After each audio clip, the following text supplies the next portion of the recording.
السلام عليكم ورحمة الله وبركاته.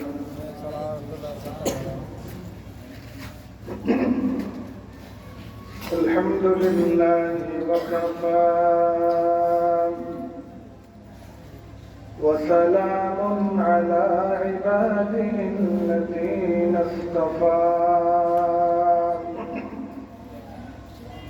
أما بعد فأعوذ بالله من الشيطان الرجيم. بسم الله الرحمن الرحيم.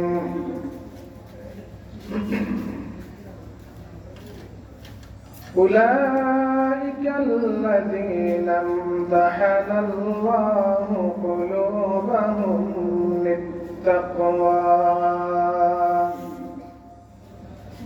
لهم مغفرة وأجر عظيم.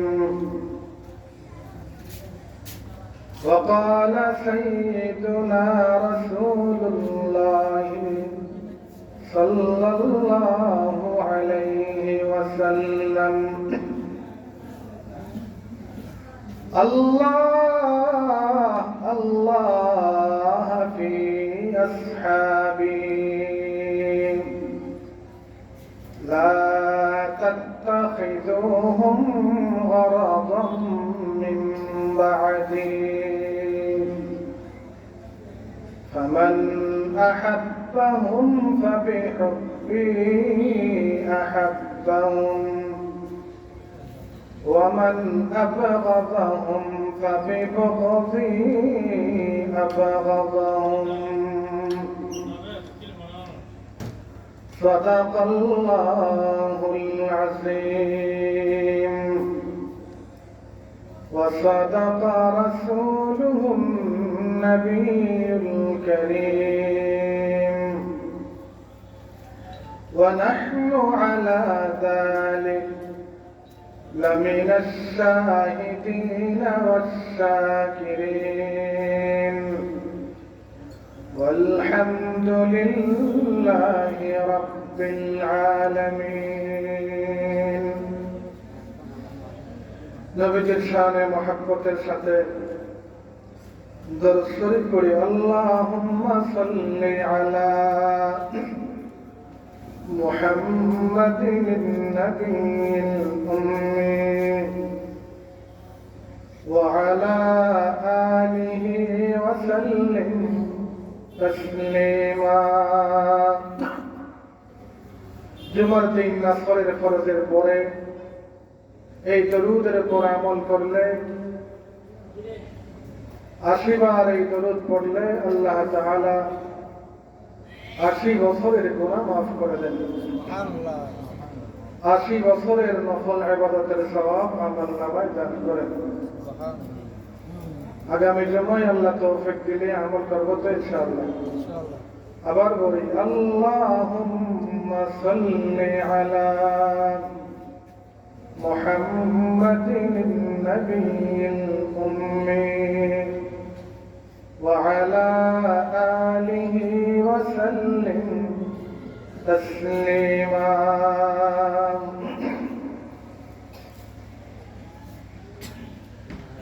وصديق أكبر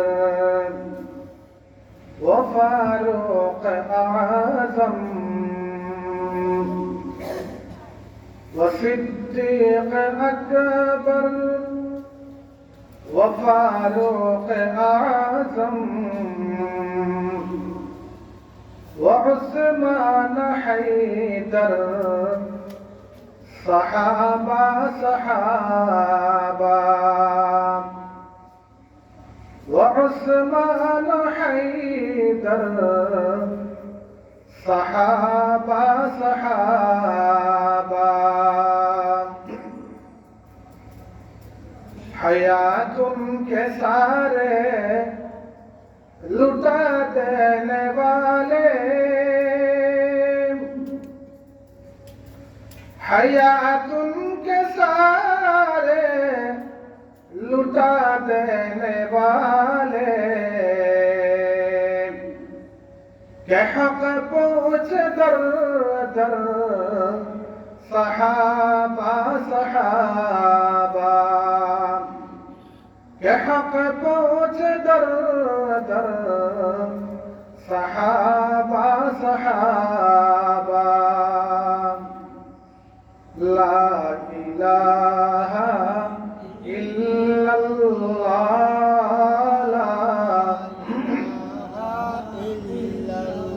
मोहब्बतेर साथे जुड़े ला इलाहा इल्लल्लाह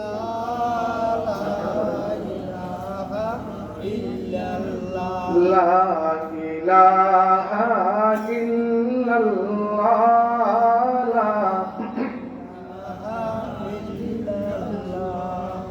खुदा उनसे राजी वो राजी खुदा से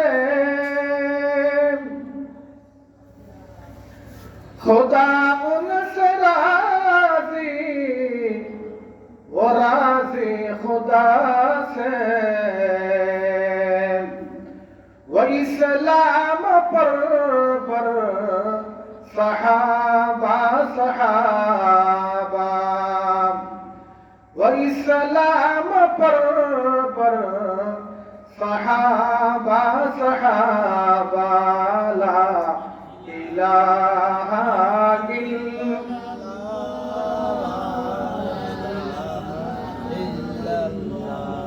ला इलाहा इल्लल्लाह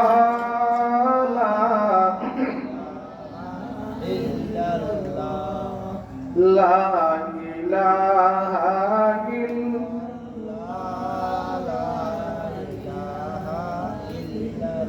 सदर दी सिद्दीक़ अकबर कुतुब हक़ सदर दी सिद्दीक़ अकबर कुतुब हक़ दर हमा चीज़ हमा बुरदा सबक दर हमा चीज़ हमा बुरदा सबक ला इलाहा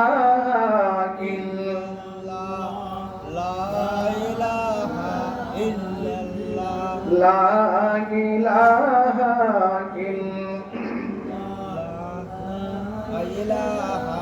इल्लल्लाह जो तू कर दी सादियत नैनो कबूल जो तू कर दी सादियत नैनो कबूल सानियत नहीं नबुव्वत बाद से रसूल सानियत नहीं नबुव्वत बाद से रसूल ला इलाहा इल्लल्लाह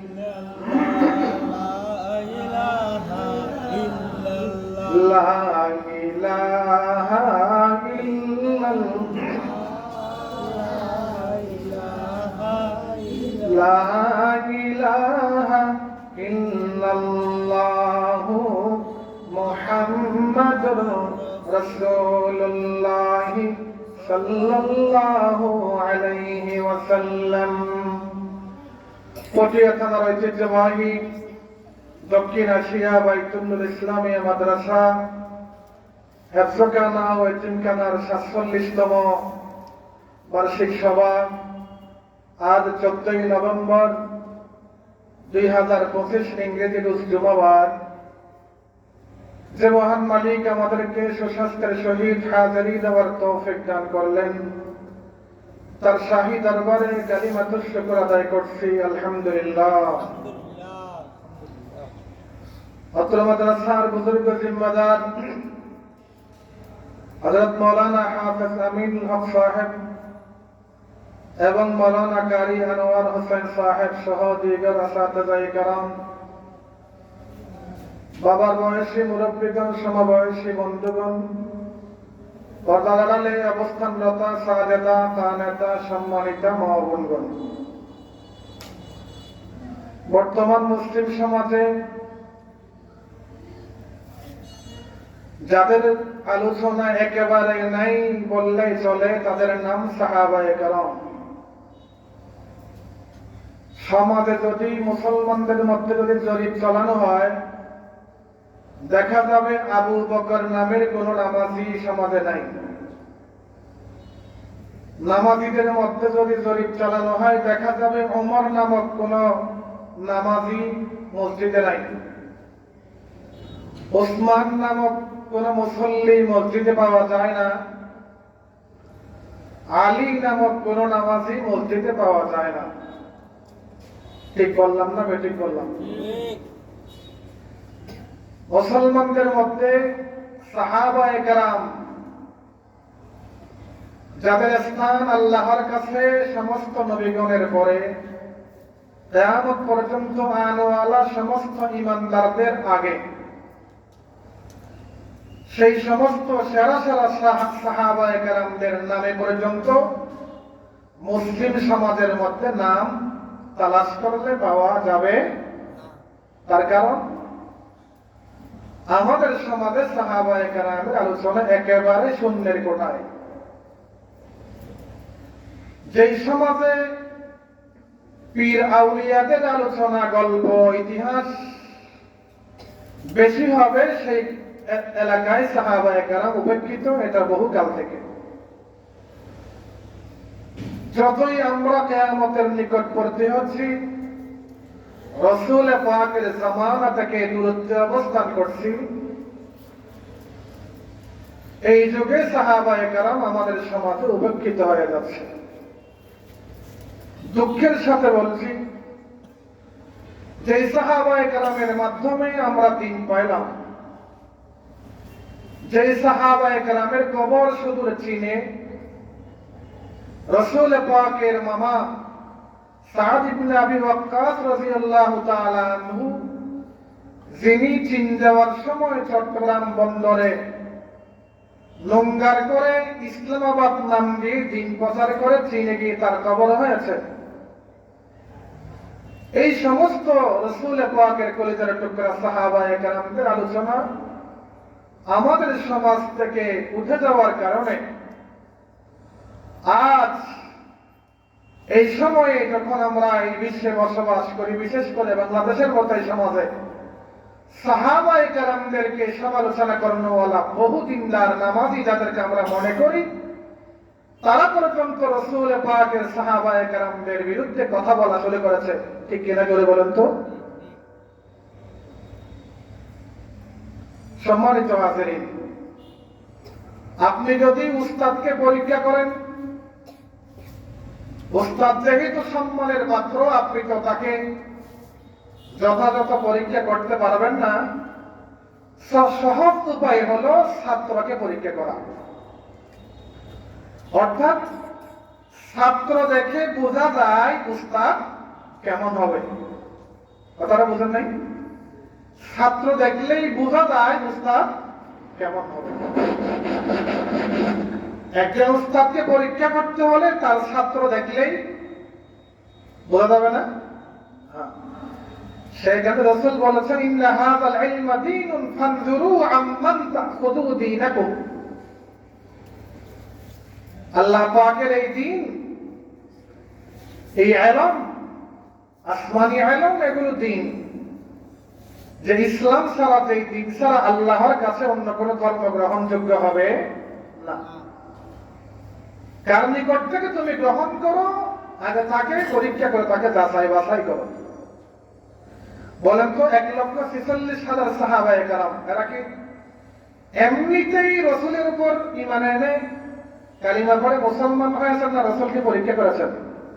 কি বলেন? আপনাদের কি ধারণা?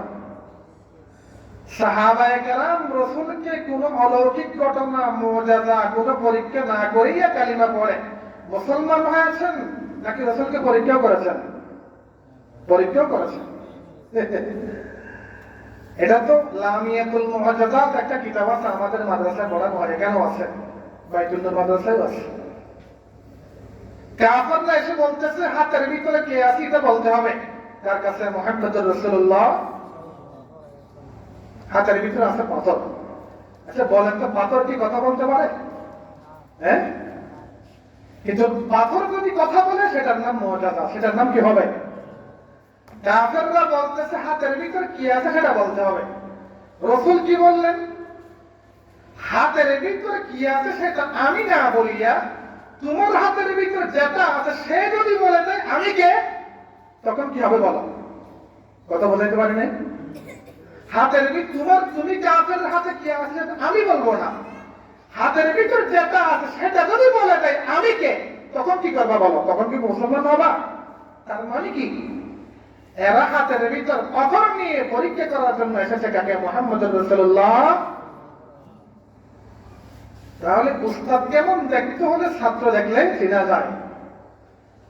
ছাত্রকে যদি ভুল ধরতে পারেন, ছাত্র যদি আল্লাহ না করুন ছাত্রের মতো যোগ্য না হয়, যোগ্য ছাত্র না হয়, হাদিসটা বলা হয়েছে, আবার পড়তেছে শুনুন।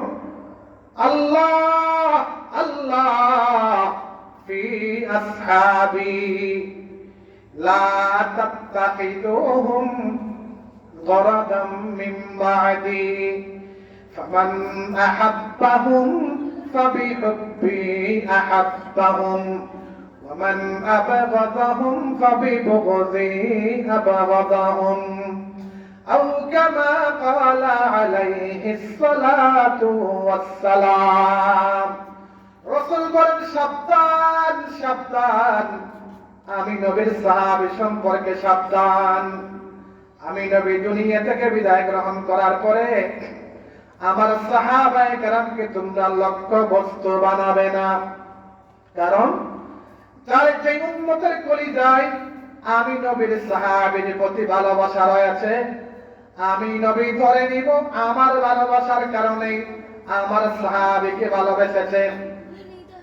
আল্লাহ না করুন যে কপাল পোড়া, যে দেওয়াল্লা কপাল পোড়া বদনসিব সাহাবায়ে কেরামের দোষান্বেষণ করে, সাহাবায়ে কেরামকে দোষারোপ করে আমি নবী ধরে নিব আমার কাছে আমার সাথে দুশমনি থাকার কারণেই আমার সাহাবায়ে কেরামের সাথে দুশমনি রয়েছে।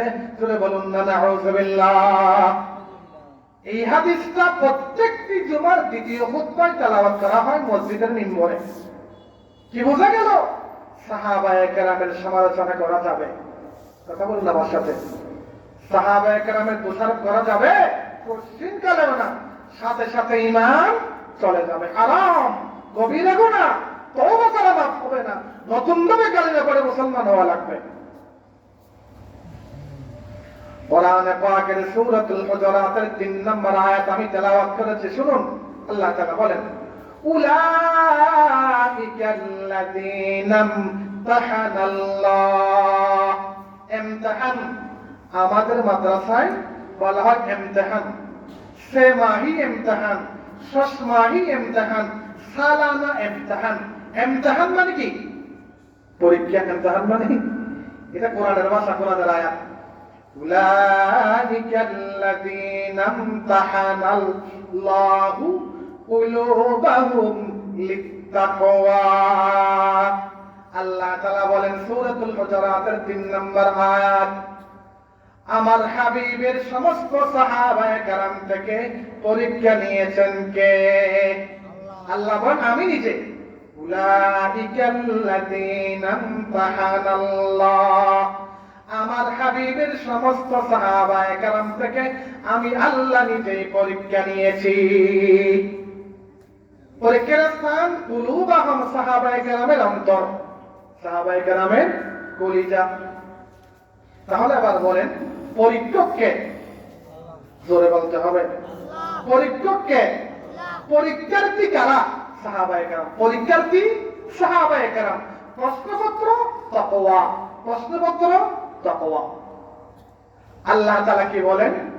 আমি আল্লাহ পরীক্ষক হয়ে আমার হাবিবের সাহাবায়ে কেরামকে পরীক্ষার্থী বানিয়ে তাকওয়া নামক প্রশ্নপত্র দিয়া আমার সেই পরীক্ষায় আমার হাবিবের 1,46,000 সাহাবায়ে কেরাম 100 নাম্বার পেয়ে পুরস্কার পাওয়ার যোগ্যতা লাভ করেছে। সুবহানাল্লাহ বলবেন না? আরে জোরে বলতে হবে। আয়াত নাম্বার বললাম 3 নম্বর সূরাতুল হুজুরাত। পুরস্কার কি? আল্লাহ বলেন উলাইকা লাহুম মাগফিরাহ। 2 নম্বর ওয়া আজরুন আযীম। আল্লাহ বলেন আমার হাবিবের সমস্ত সাহাবায়ে কেরামকে আমি আল্লাহ দুনিয়াতে থাকতেই 2টা পুরস্কার ঘোষণা করেছি। 1 নাম্বার, আমার হাবিবের সমস্ত সাহাবায়ে কেরামকে দুনিয়াতে থাকতেই আমি আল্লাহ জিন্দেগীর সমস্ত গুনাহ মাফ করে দিয়েছি। 2 নম্বর পুরস্কার ওয়াজরুল আযীম আইল জান্নাহ। দুনিয়ার পুরস্কার হলো গুনাহ মুক্ত জীবন, আখিরাতের পুরস্কার হলো দুনিয়ার জীবন শেষ হওয়ার সাথে সাথে আমি আল্লাহ আমার হাবিবের 1,46,000 সাহাবী শুরু থেকে শেষ মিনওয়ান প্রত্যেকটিকে দুখুলে আউয়ালি সবার আগেই জান্নাতে প্রবেশ করাইয়া দিব। সবার আগে জান্নাতে প্রবেশ দলিল নেন ইন্নাল্লাযীনা সাবাকাত লাহুম মিনাল হুসনা উলাইকা আনহা মুবআদুন। আল্লাহ বলেন আমার হাবিবের সাহাবায়ে কেরামকে আমি জাহান্নাম থেকে বহু দূরে রাখবো। অর্থাৎ আমার হাবিবের একজন সাহাবীও জাহান্নামের দ্বারে কাছেও যাবে। 2 নম্বর দলিল ওয়া কুল্লাম ওয়া'আদাল্লাহুল হুসনা আইল জান্নাহ। আমার হাবিবের সমস্ত সাহাবায়ে কেরামের জন্য আমি আল্লাহ জান্নাতের ওয়াদা দিলাম। জোরে বলুন সুবহানাল্লাহ। আরেকটা আয়াত শুনুন والسابقون الأولون من المهاجرين والأنصار والذين اتبعوهم بإحسان তারপরে বলেন রাদিয়াল্লাহু আনহুম ওয়া রাদু আনহু। এই ঘোষণা কার? আর জোরে ঘোষণা দিয়েছেন কে? আল্লাহ বলেন রাদিয়াল্লাহু ওয়া রাদু আন। সাহাবায়ে কেরামের উপর রাজি কে? সাহাবায়ে কেরামের উপর রাজি কে? আবার সাহাবায়ে কেরাম কার উপর রাজি? আল্লাহ আরেক সুন্দর ভাষায় বলেছেন खुदा उनसे राजी वो राजी खुदा से, खुदा उनसे राजी वो राजी खुदा से, वो इस्लाम पर सहाबा सहाबा, वो इस्लाम पर सहाबा सहाबा ला इलाहा इल्लल्लाह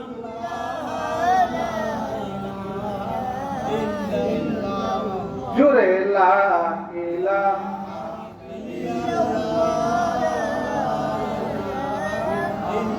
সাহাবায়ে কেরাম রাজি কার উপর? সাহাবায়ে কেরামের উপর রাজি কে?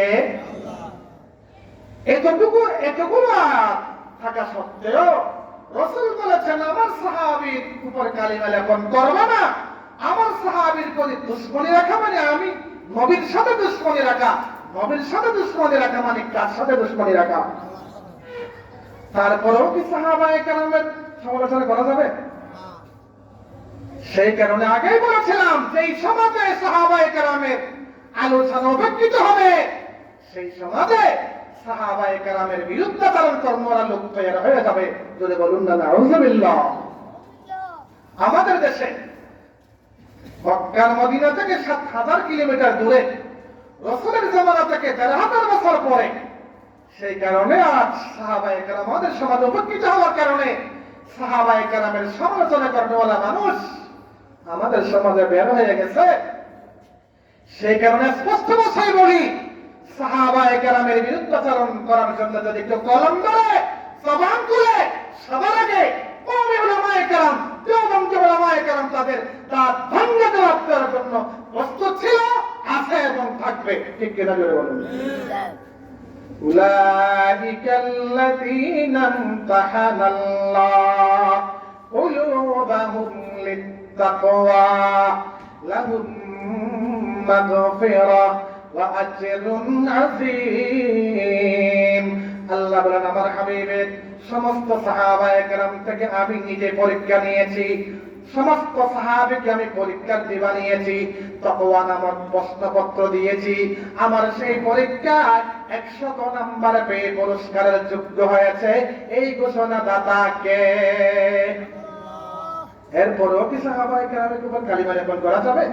এবার শুনুন, সেরা সাহাবায়ে কেরাম আপনারা তো জানেন, হযরত আবু বকর সবার উপরে, 2 নম্বরে আসতেন হযরত ওমর, 3 নম্বরে আসতেন হযরত ওসমান, 4 নম্বরে আসতেন হযরত আলী, এইভাবে সিরিয়াল আছে। নিম্ন শ্রেণীর একজন সাহাবী, তার নাম মাইদাদ আসলামী রাদিয়াল্লাহু আনহু। আহলে সুন্নাত ওয়াল জামাতের একটা আকীদা আছে সাহাবায়ে কেরাম সম্পর্কে। সাহাবায়ে কেরাম মাগফুর। আমার মুখে মুখে বলেন তো সাহাবায়ে কেরাম, আবার বলেন সাহাবায়ে কেরাম মাগফুর। মাগফুর সাহাবায়ে কেরাম মাগফুর। মাগফুর মানে ক্ষমা প্রাপ্ত, ক্ষমা প্রাপ্ত, অর্থাৎ সমস্ত সাহাবায়ে কেরাম ক্ষমা প্রাপ্ত। এই ঘোষণা দিয়েছেন কে? রাসূল দেন না, দিয়েছেন কে? স্বয়ং আল্লাহ দিয়েছেন। আম্বিয়ায়ে কেরাম সম্পর্কে আমাদের মানে দেওবন্দি উলামায়ে কেরামের, কোন উলামায়ে কেরামের আকীদা হলো সমস্ত নবী মাসুম। সমস্ত নবী মাসুম মানে কি? নিষ্পাপ। মাসুম মানে নিষ্পাপ, মানে জীবনে কোনদিন কোন নবী গুনাহ করেন নাই, গুনাহ করেন নাই, এটার নাম কি? মাসুম। তাহলে নবীগণ সম্পর্কে আমাদের আকীদা হলো সমস্ত নবী মাসুম। আর সাহাবী সম্পর্কে আমাদের আকীদা হলো সাহাবায়ে কেরাম মাগফুর। মাগফুর মানে ক্ষমা প্রাপ্ত। মাসুম মানে আজীবন নিষ্পাপ। মাসুম মানে আজীবন নিষ্পাপ, মানে কোন নবী জীবনে কোনদিন কোন গুনাহ করেন নাই, কোন গুনাহ করেন নাই। কারণ আল্লাহ গুনাহকে বলেছেন নবীগণের ধারে কাছেও যাবা না। আল্লাহ আমাদেরকে বলেছেন গুনাহ করবা না। কথা বুঝেন নাই? আল্লাহ আমাদেরকে বলেছেন গুনাহ করবা না, আর গুনাহকে বলেছেন আমার নবী রাসূলদের ধারে কাছেও যাবা। এটার নাম মাসুম। আর মাগফুর হলো তাদের ত্রুটি বিচ্যুতি হয়ে গেলেও ক্ষমার ঘোষণা দিয়েছেন কে? একজন সাহাবীর নাম মাইদাদ আসলামী রাদিয়াল্লাহু তাআলা আনহু। বড় একটা গুনাহ করলেন, রাসূলের দরবারে হাজির হলো, নবী আমি গুনাহ করেছি। আল্লাহ রাসূল চেহারা ফিরিয়ে ফেললেন। যেদিকে চেহারা ফিরাইলেন সেদিকে গিয়ে আবার বলতেছেন নবীজি গুনাহ করেছে, আমাকে পবিত্র করুন। আবার ওইদিকে চেহারা ফিরাই ফেললেন। এইভাবে একাধিকবার হওয়ার পরে নবীজি একজন সাহাবীকে বললেন, দেখো তো তার মুখের মধ্যে কোনো নেশার দুর্গন্ধ আছে কিনা, ওই ব্যক্তি কি নেশা করেছে? তখন সাহাবী তার মুখের কাছে নাক নিয়ে গিয়ে দেখেন না সে নেশা, অর্থাৎ তার মস্তিষ্ক সুস্থ আছে। সুস্থ মস্তিষ্কে সে বলতেছে আমি কি করেছি? গুনাহ করেছে, আমাকে গুনাহ থেকে কি করুন? পবিত্র করুন। এই স্বীকারোক্তি দেওয়ালাকে রাসূলের সাহাবী, তার সামনে মুহাম্মদুর রাসূলুল্লাহ। আচ্ছা বলেন তো, যেই ব্যক্তি নবীর সামনে গিয়ে নিজের গুনার স্বীকৃতি দেয় তার কাছে কি পরকালের ভয় নাই? কথা বলেন না কেন? তার কাছে কি আল্লাহর দরবারে জবাবদিহিতার ভয় নাই? সে কারণেই তো নবীর সামনে গিয়ে কি স্বীকার করে নিজের অপরাধ গুনাহ স্বীকার করে। আল্লাহর রাসূল ওই ব্যক্তিকে বললেন, আসলে কি তুমি সেই গুনাহ করেছো? সে বলল, হ্যাঁ হুজুর আমি সেই গুনাহ করেছি, আমি সেই অপরাধী। কিয়ামতের ময়দানে লক্ষ লক্ষ নবীগণের সামনে, কোটি কোটি আশারবাসীর সামনে আমি কিভাবে আল্লাহর দরবারে মুখ দেখাবো? সেই কারণে দুনিয়ার গুনাহ দুনিয়াতে ক্ষমা করে যেতে চাই। বলুন না সুবহানাল্লাহ। আল্লাহ রাসূল বললেন, ঠিক আছে, কোরআন অনুযায়ী তোমার ফয়সালা হবে, কোরআন অনুযায়ী, কোরআনের বিধান অনুযায়ী তোমার শাস্তি হবে। তখন আল্লাহর রাসূল নির্দেশ দিলেন, অমুক তারিখ অমুক জায়গায় তোমরা আমার এই সাহাবীকে রজম করবা। কারণ রজম যখন করতে হয় অসংখ্য মানুষ সেখানে উপস্থিত থাকতে হয়, যাতে ব্যভিচারের মতো অপরাধ সমাজ থেকে নিশ্চিন্ন হয়। আচ্ছা বলেন তো, আমাদের সমাজে কি ব্যভিচার হয় না? প্রকাশ্যে হয় না গোপনে হয়? একবার হয় না বারবার হয়? বারবার কেন হয়? অপরাধী পার পেয়ে যাওয়ার কারণে। বারবার কেন হয়? অপরাধী পার পেয়ে যাওয়া। অপরাধী পার পায় কেন? শরিয়া ভিত্তিক শাসন থাকার কারণে, নাকি শরিয়া ভিত্তিক শাসন না থাকার কারণে? তাহলে এবার বলেন, শরিয়া ভিত্তিক শাসন থাকার দরকার আছে না নাই? এটাকে বলা হয় শরিয়া আইন। সুতরাং বাংলাদেশে এমন মুসলমান আছে যারা রমজান আসলে ইফতার মাহফিল করে, যারা রমজান আসলে ঈদের অনুষ্ঠান করে, ঈদ পুণ্যমিলন করে, ইফতার মাহফিল করে, মুসলমানদের কাতারে আছে, মুসলমান নাম দাবি করে, কিন্তু শরিয়া আইন চাই না, শরিয়া আইন চাই না এমন মুসলমান বাংলাদেশে আছে না নাই? সে কারণেই তো অপরাধীরা পার পেয়ে যায়। আর শরিয়া যখন, ইসলামী আইন যখন রাষ্ট্রীয়ভাবে প্রতিষ্ঠিত হবে, তখন কি এই অপরাধগুলো আর থাকবে? পশ্চিমকালেও থাকবে না। সাহাবী যখন রাসূল পাকের দরবারে স্বীকারোক্তি দিলেন, আল্লাহর রাসূল নির্দিষ্ট তারিখ এবং স্থানে ওই ব্যক্তিকে কোরআনের বিধান প্রয়োগ করার জন্য নির্দেশ দিলেন। যখন তাকে রজম করা হইতেছিল, পাথর মারা হইতেছিল, তখন তার রক্ত ফিনকি দিয়ে বের হয় একজন সাহাবীর গায়ে লাগলো। ওই সাহাবী তার গায়ে রক্ত লাগার কারণে নাক ছিটকাইল। আমার শরীরে এমন একজন ব্যক্তির রক্ত আসলো। এই খবর যখন শ্রেষ্ঠ নবী মুহাম্মদুর রাসূলুল্লাহ সাল্লাল্লাহু আলাইহি ওয়াসাল্লামের দরবারে পৌঁছে গেল, অমুক সাহাবীকে রজম করা অবস্থায় রক্তের ছিটা আরেকজন সাহাবীর গায়ে লাগার কারণে সে নাক ছিটকেছে। সে মনে করেছে সে গুনাহগার, সে তো অপরাধী, তার রক্ত কেন আমার গায়ে লাগলো? নবীজি তাকে ডাকলেন, জিজ্ঞাসা করলেন, আসলে কি তোমার গায়ে কার রক্ত লেগেছে? হ্যাঁ, সে স্বীকার করলো। তুমি কি রক্ত লাগার পরে বলেছিলে সে অপরাধী? সেই সাহাবী স্বীকার করলো, হ্যাঁ বলেছিলাম। আল্লাহ নবী বললেন, শোনো, আমার সেই সাহাবী আল্লাহর দরবারে যেই তওবা করেছে, যেইভাবে আল্লাহর দরবারে কান্নাকাটি করেছে, যেইভাবে মালিকের দরবারে নিজের গুনাহ আর অপরাধ স্বীকার করেছে, আমার সেই সাহাবীর তওবা যদি কিয়ামত পর্যন্ত আনওয়ালা সমস্ত গুনাহগারদের জন্য বন্টন করে দেওয়া হয়, এই একজন সাহাবীর তওবা কিয়ামত পর্যন্ত আনওয়ালা সমস্ত গুনাহগারের জন্য যথেষ্ট হয়ে যাবে। বলুন না সুবহানাল্লাহ। हयात उनके सारे लुटा देने वाला, हयात उनके सारे लुटा देने वाले, के हक पहुंच दर दर सहाबा सहाबा, के हक पहुंच दर दर सहाबा सहाबा, ला इलाहा इल्लल्लाह, मोहब्बतेर साथे जुड़े ला इलाहा इल्लल्लाह, खुदा उनसे राजी, वो राजी खुदा से, खुदा उनसे राजी, वो राजी खुदा से, वो इस्लाम पर सहाबा सहाबा, वो इस्लाम पर सहाबा सहाबा, ला इलाहा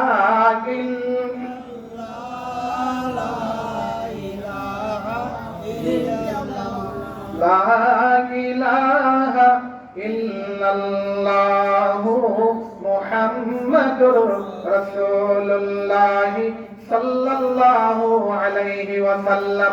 এই ঘটনা সাহাবীদের বহু কিতাবের মধ্যে হাদিসে আছে। আল্লাহ রাসূল কি বললেন? আমার এই সাহাবী যেই পরিমাণ তওবা করেছে, তার তওবা যদি কিয়ামত পর্যন্ত আনেওয়ালা সমস্ত গুনাহগারদেরকে বন্টন করে দেওয়া হতো, তাহলে কিয়ামত পর্যন্ত আনেওয়ালা সমস্ত গুনাহগারের জন্য আমার এই সাহাবীর তওবা যথেষ্ট হয়ে যাইতো। কি বোঝা গেল? এই সাহাবীর অপরাধ কি আছে না ক্ষমা হয়ে গেছে?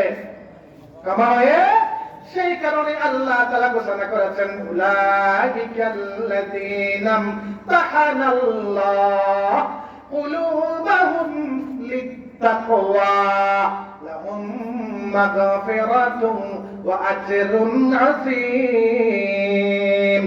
আমার হাবিবের সাহাবায়ে কেরামকে পরীক্ষার্থী বানিয়ে আমি আল্লাহ পরীক্ষক হয়ে তাকওয়া নামক প্রশ্নপত্র দিয়া তাদের কলিজা থেকে পরীক্ষা নিয়েছি। আমার হাবিবের সমস্ত সাহাবী পাস করে পুরস্কারের যোগ্য হয়েছে। বলেছেন কে? লাহুম মাগফিরাতুন ওয়া আজরুন আযীম। দুইটা পুরস্কার। প্রথম পুরস্কার হলো দুনিয়ার জীবনে ক্ষমাপ্রাপ্ত, দ্বিতীয় পুরস্কার হলো পরকালে জান্নাতের অধিকারী বানিয়ে দিলাম। জোরে বলুন না সুবহানাল্লাহ। আরেকজন মহিলা সাহাবিয়া, সাহাবায়ে কেরামদের মধ্যে পুরুষ যেমন আছে মহিলারাও আছে না নাই? একজন মহিলা সাহাবিয়া নবীজির কাছে আসলেন, ওগো নবীজি, আমি গুনাহ করেছি, আমি এই অপরাধটা করেছি, ব্যভিচার করেছি, আপনার দরবারে স্বীকারোক্তি দিলাম, আমাকে আপনি গুনাহ থেকে পবিত্র করুন। রাসূল বলেন, তোমার গর্ভে কোনো বাচ্চা আছে? গর্ভের বাচ্চার কোনো দোষ নাই, সুতরাং বাচ্চা যখন দুনিয়াতে আসবে তারপরে তুমি আমার কাছে আসবে। বাচ্চা যখন দুনিয়াতে আসলো তখন সেই মা অস্থির হয়ে গেছে, নবীর দরবারে বাচ্চা সহ হাজির। ওগো নবীজি, আমার বাচ্চা হয়ে গেছে, আমাকে গুনাহ থেকে পবিত্র করুন। কিয়ামতের ময়দানে মালিকের দরবারে জবাবদিহি তার ভয়, আল্লাহর দরবারে কিভাবে জবাব দেব, সেই কারণে গুনাহ মাফের জন্য আপনার কাছে এসেছি, দয়া করে আমাকে গুনাহ থেকে পবিত্র করুন। করে বলুন না সুবহানাল্লাহ। পুরুষদের কলিজায় সাহাবায়ে কেরাম হওয়ার কারণে যেমন মালিকের ভয়, মহিলা সাহাবায়ে কেরামদের কলিজায় কার ভয়? রাসূল বলেন, তোমার সন্তানের কোনো দোষ নাই, সন্তান এখনো দুধ খায়, সুতরাং এই সন্তান যতদিন পর্যন্ত নিজের হাতে খাওয়ার অভ্যস্ত না হবে, তোমার বুকের দুধ যতদিন ছাড়া না হবে, ততদিন পর্যন্ত তোমাকে অপেক্ষা করতে হবে। করে বলুন না সুবহানাল্লাহ। তারপরেও মহিলা অস্থির, হায়রে, এই অবস্থায় যদি মৃত্যু এসে যায়, এই অবস্থায় যদি আমার প্রাণ পাখি উড়ে যায়, এই অবস্থায় যদি আজরাইল আলাইহিস সালাম এসে যায়, মালিকের দরবারে কিভাবে জবাব দেব? এদের নামই হচ্ছে সাহাবায়ে কেরাম। জোরে বলুন না সুবহানাল্লাহ। ওয়া সিদ্দিক আকবার ওয়া ফারুক আযম, ওয়া সিদ্দিক আকবার ওয়া ফারুক আযম وعثمان حيدر صحابة صحابة وعثمان حيدر صحابة صحابة لا إله إلا الله محبة الشفاء جور لا إله إلا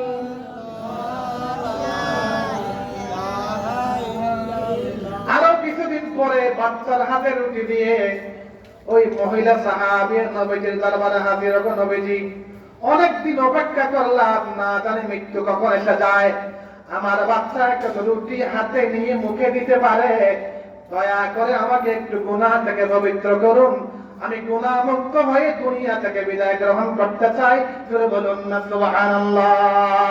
ওই মহিলা সাহাবিয়া বারবার বারবার বারবার নবীজির দরবারে নিজেকে পবিত্র করার জন্য, কোরআনের বিধান নিজের উপর প্রয়োগ করার জন্য বারবার আসতেছিল। আল্লাহর নবী বললেন, ঠিক আছে, কোরআনের বিধান তোমার উপর প্রয়োগ করা হবে। ওই মহিলা সাহাবিয়া খালেস দিলে তওবা করলো, আল্লাহর নবী তার উপর কোরআনের বিধান প্রয়োগ করলো। ওই মহিলা সাহাবিয়ার কলিজায় আল্লাহর দরবারে জবাবদিহি তার ভয় থাকার কারণেই তো মালিকের দরবারে স্বীকার করেছে, নবীজির দরবারে দুনিয়ার শাস্তি নিয়ে তারপরে জান্নাতের গ্যারান্টি হয়ে জান্নাতের টিকিট নিয়ে দুনিয়া থেকে গিয়েছে। তারপরে তাদের জন্য দোষারোপ করা যাবে? বলেন, তারপরেও কি তাদের বিরুদ্ধে কালিমা লিখন করা যাবে? সেই কারণে নবীজি বলেছেন, আল্লাহ আল্লাহ, সাবধান, আল্লাহকে ভয় করো, আল্লাহকে ভয় করো। আমার সাহাবায়ে কেরামের ব্যাপারে এই কথাটা বলেছেন কে? নবীজি বলেছেন, আল্লাহ আল্লাহ ফি আসহাবি লা তাত্তাখিদুহুম গরাদাম মিন বা'দি ফামান আহাব্বাহুম فبحبي أحبهم ওয়া মান আবাগাদাহুম ফাবিবুগদি আবাগাদাহুম।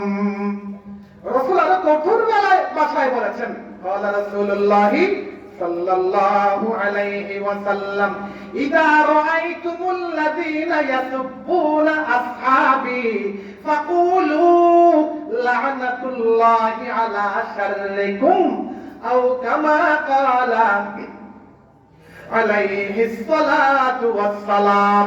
রাসূল বলেন, আমার উম্মত, তুমি যদি আমার প্রেমিক হয়ে থাকো, আমার আশিক দাবি করো, তোমার সামনে যদি আমার কোন সাহাবীর বিরুদ্ধে জবান খোলা হয়, তুমি সেই কুলাঙ্গারের মুখে মুখে বলো, তোর উপর খোদার গজব পড়ুক, তোর উপর খোদার গজব পড়ুক, তোর উপর খোদার গজব পড়ুক, তুই কিভাবে নবীর সাহাবীর বিরুদ্ধে জবান খুললি? এই কথাটা বলেছেন কে? মুহাম্মদুর রাসূলুল্লাহ। রাসূল বলেছেন, তুমি যখন দেখবে ইযা রাআইতুমুল লাযীনা ইয়াসুব্বুনা আসহাবি, তোমার সামনে যখন আমার সাহাবীকে গালি দেওয়া হয়, আমার সাহাবীর বদনাম করা হয়, আমার সাহাবীর বিরুদ্ধে জবান বলা হয়, কুলু লা'নাতুল্লাহি আলা শাররিকুম, তুই কুলাঙ্গারের উপর গজব পড়ুক কার? তুই কুলাঙ্গারের উপর লানত হোক কার? তারপরও কি সাহাবায়ে কেরামের সমালোচনা করা যাবে? বলেন। সুতরাং এই সমস্ত কুলাঙ্গারের বাচ্চারা নবীর সাহাবায়ে কেরামের উপর কালিমা লেপন করেছে। আমাদের মা খাদিজাতুল কুবরা রাদিয়াল্লাহু তাআলা আনহার বিরুদ্ধে জবান করেছে, তার উপর আল্লাহর গজব পড়ুক, আল্লাহর গজব পড়ুক, আল্লাহর গজব পড়ুক। ঠিক কিনা জোরে বলুন। সম্মানিত হাজিরিন, এই সমাজে সাহাবায়ে কেরামের জীবনী আলোচনা হবে না, যেই সমাজে সাহাবায়ে কেরাম উপেক্ষিত হবে, সেই সমাজে ভণ্ডবীর গজাইয়া উঠবে। কথাটা বোঝাইতে পারি নাই? যেই সমাজে নবীর সাহাবায়ে কেরাম নিয়ে আলোচনা হবে না, সাহাবায়ে কেরামের জীবনী আলোচনা হবে না, সাহাবায়ে কেরামের কে সত্যের মাপকাঠি মানা হবে না, সাহাবায়ে কেরাম মেয়ারে হক, সাহাবায়ে কেরাম আমাদের আদর্শ, শানে সাহাবার উপর গুস্তাখি হবে, সেই সমাজে ভণ্ডবীর গজাইয়া উঠবে। আল্লাহ আমাদেরকে এদের খপ্পর থেকে বাঁচার তৌফিক দান করুন। আরে জোরে বলুন না আমিন। আমার শেখ আল্লামা আহমদ শফিউর রহমাতুল্লাহ একটা সবক আছে, আবু জালাল একটা নিয়ে আসো, মুরব্বিদের হাতে হাতে দাও। হযরত স্যার মুহতারাম জিম্মাদার হযরত মাওলানা হাফেজ আমিনুল হক সাহেব দাওয়াত বরকাতুহু মুনাজাত করবেন। মুরব্বিদের ইসলামের জবানিতে একবার সূরা ফাতিহা, তিনবার সূরা ইখলাস পড়ি। أعوذ بالله من الشيطان الرجيم بسم الله الرحمن الرحيم الحمد لله رب العالمين الرحمن الرحيم مالك يوم الدين إياك نعبد وإياك نستعين اهدنا الصراط المستقيم صراط الذين أنعمت عليهم غير المغضوب عليهم ولا الضالين آمين। বলেন তো, আমাদের এগুলো সরকারি মাদ্রাসা নাকি দরকারি মাদ্রাসা? বলেন না, এগুলো কি সরকারি মাদ্রাসা? আজকে কি আপনাদের এই মাদ্রাসাতে সরকারের পক্ষ থেকে গরু টরু এসেছিল? 1 লাখ টাকা 50,000 টাকা এসেছিল? হ্যাঁ, আপনারা তো 2টা গরু খেয়েছেন, 22 টাকা বিরিয়ানি খেয়েছেন, এখানে সরকারের কোনো অংশ আছে? কথা বলেন। এগুলো মুসলমানদের রক্তের পয়সা, হালাল পয়সা। ঠিক কিনা জোরে বলুন। কবি মাদ্রাসাগুলো এইভাবেই চলে। শীতকালীন মৌসুমে বাংলাদেশের 30,000 মাদ্রাসায় 30,000 মাহফিল হয়। 30,000 মাহফিল থেকে হকের আলোচনা হয়, সাহাবায়ে কেরাম মেয়ারে হক এই আলোচনা হয়, আহলে সুন্নাত ওয়াল জামাতের বিশুদ্ধ আকীদাগুলো আলোচনা হয়। সুতরাং এই মাদ্রাসাগুলো এইভাবেই চলে, জনগণের সাহায্যে। আপনারা বলেন কওম, কওম মানে জনগণ, সেখানে এই মাদ্রাসার নাম কওমি মাদ্রাসা, জনগণের মাদ্রাসা। এক ভাই রবিউল হাসান 105 টাকা দিয়েছেন। ওই ব্যক্তির নামটা আপনাদের সামনে উচ্চারণ করেছেন কেন? উনি চাচ্ছেন আমরা দোয়া করব, আপনারা আমিন বলবেন। হাদিসে আছে, মা দুআউ আসরাউ ইজাবাতান মিন দুআই গায়বিন ইলা গায়বিন। একে অপরের জন্য দোয়া করলে সেই দোয়া দ্রুত কবুল হয় কার দরবারে? আল্লাহর দরবারে। আল্লাহ তার সমস্ত মাকসাদ হাসানা পূর্ণ করে দেয়। সবাই বলুন আমিন। মাইকের আওয়াজ শুনতেছেন যারা মা বোনেরা, আমি জানি আপনাদের কাছে আলমিরার কোনায়, শাড়ির কোনায় অনেক পয়সা আছে। আপনার সন্তান বিদেশ থেকে পাঠিয়েছে, আপনার বড় মেয়ে শ্বশুর বাড়ি যাওয়ার সময় আপনাকে হাদিয়া দিয়ে গিয়েছে, আপনার জামাই আপনাকে হাদিয়া দিয়ে গেছে, এমন বহু পয়সা আপনার আলমিরাতে, আপনার পকেটে, আপনার ওড়নার কোনায়, শাড়ির কোনায় আছে। তো আপনি যদি কাউকে চোখে বন্ধ করেন, এগুলো তো মালিক অন্যরা হয়ে যাবে। সুতরাং এই শুধু কিন্তু হাত ছাড়া করলে সেখানে গিয়ে আর যাওয়ার রাস্তা আছে, আসার কোন রাস্তা বলেন না গা? কবরে আসার কোন রাস্তা আছে? কবরে ঢুকলে কি কেউ আর বের হতে পারবে? সুতরাং মা বোনদের উদ্দেশ্যে বলছি,